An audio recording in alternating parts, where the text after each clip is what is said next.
Olympe de Gouges, de son vrai nom Marie Gouze, née le 7 mai 1748 à Montauban, en France. Elle est la fille illégitime d'un père inconnu et d'une femme esclave appelée Anne Gouze. Peu de détails sont connus sur sa jeunesse.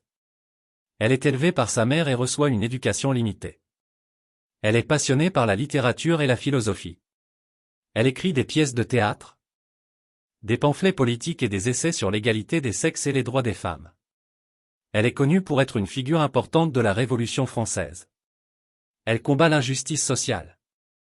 Olympe de Gouges choisit son pseudonyme en hommage à sa mère, Anne Gouze, qui est une femme esclave.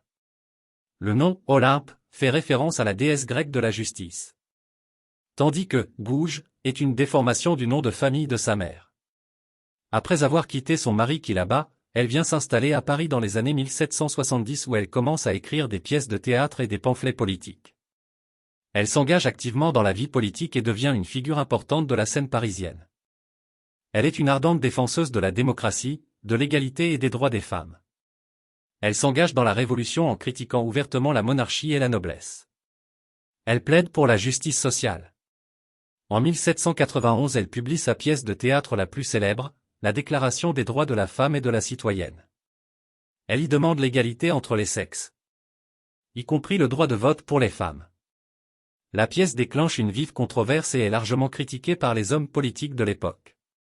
Cette déclaration est considérée comme l'une des premières revendications féministes de l'histoire. Olympe de Gouges écrit plusieurs pièces de théâtre engagées politiquement dont Zamor et Mirza, en 1789 qui dénonce l'esclavage. Cette pièce est considérée comme une critique de la société française de l'époque et de son implication dans le commerce des esclaves. Elle écrit une lettre ouverte à la reine Marie-Antoinette en 1791, intitulée « Lettre à la reine », dans laquelle elle critique la monarchie et demande l'égalité des droits pour les femmes. Cette lettre est largement diffusée et est conservée à la notoriété d'Olympe de Gouges.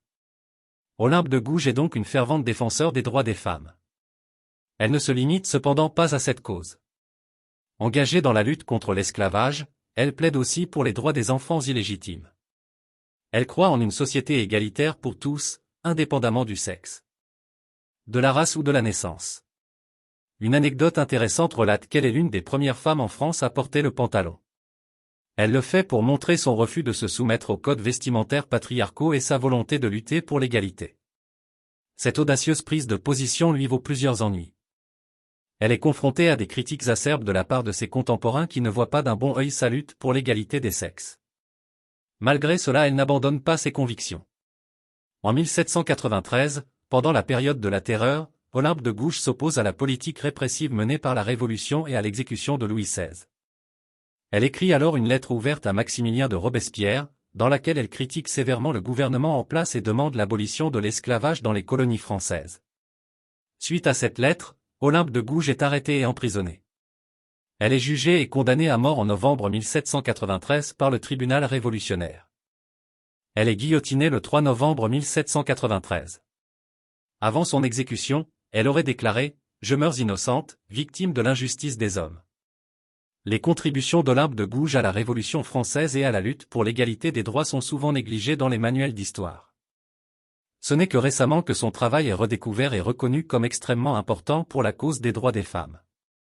Elle est une personnalité courageuse et persévérante qui a consacré sa vie à la lutte pour l'égalité.